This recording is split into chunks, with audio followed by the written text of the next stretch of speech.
have a question I kind of want to ask. That's selfish, I guess, but having just reread the books, one of the things I found myself most fascinated with this time around, and I'd read them all previously, but kind of separately and years apart, and this was my first time kind of all through in one shot. And I was really taken with how time functions in the Sailor and Lula books.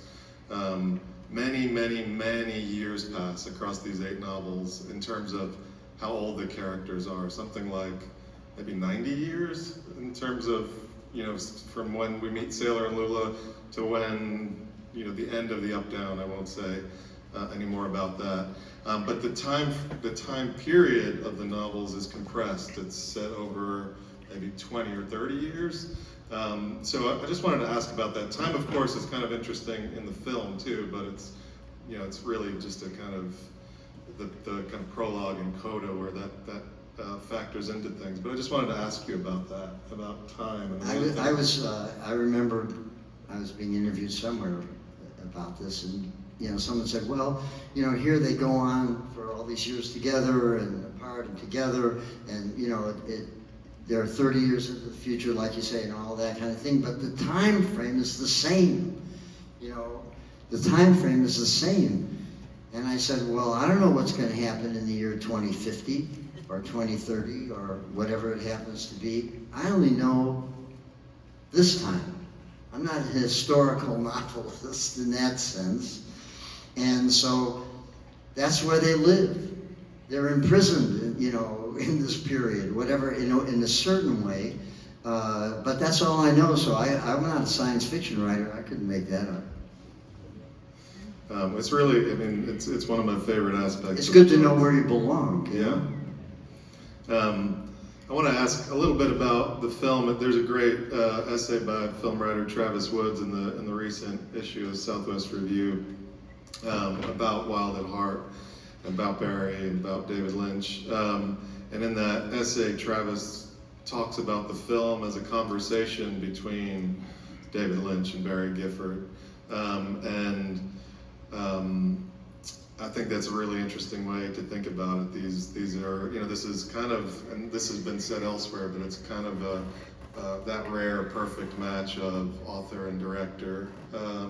And they both bring, they're both bringing their own things to it, and that comes through in the film. And the film is pretty faithful to the book in a lot of ways, but there are also these kind of Lynchian motifs and riffs that are different. So I wanted to hear your thoughts on that, about the film, how the film functions as a conversation between you and Lynch. Well, it was a conversation between Sailor and Lula, basically. But basically, what Dave said to me was that he was inspired by these characters. And, he had ideas about them in certain ways. And I just said, run with it, man. Let's do it. And he said, well, I want you to write the screenplay. And I said, well, I can't write the screenplay now because I'm already writing the second book here, Perdita Durango, but I'll write it when I'm done. He says, no, we're going to make the movie now. I need you to write the screenplay. So I said, listen, Dave, I said, you can, as he took 80% of the dialogue is from the novel, but I said, you go away and you write the screenplay, and then you bring it to me and I'll tell you what's wrong with it. Which is what happened. And then he told me what was wrong with the novel.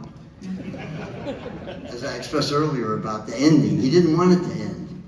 That was the thing, because his idea at the time was, he said, well, let's just go on. Let's make all of the novels. I said, well, I got to write them first.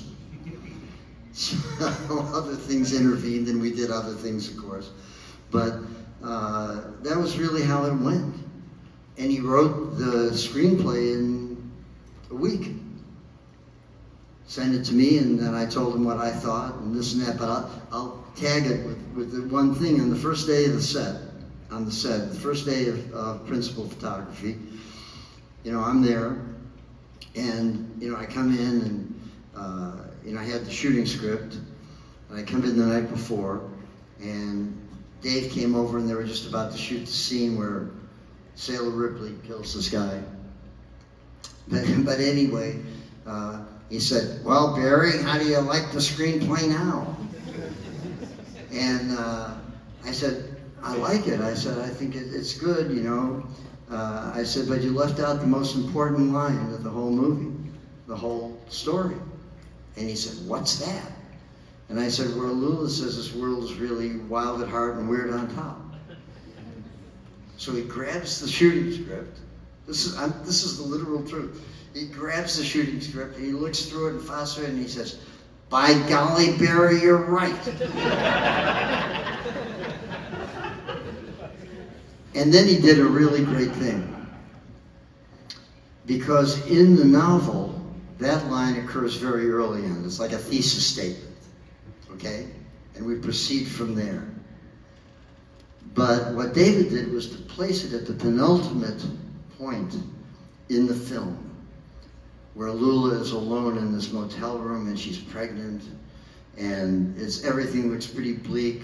Sailors run off with this character, Bobby Peru, to commit a crime. And she's alone and she talks to this little horse statue.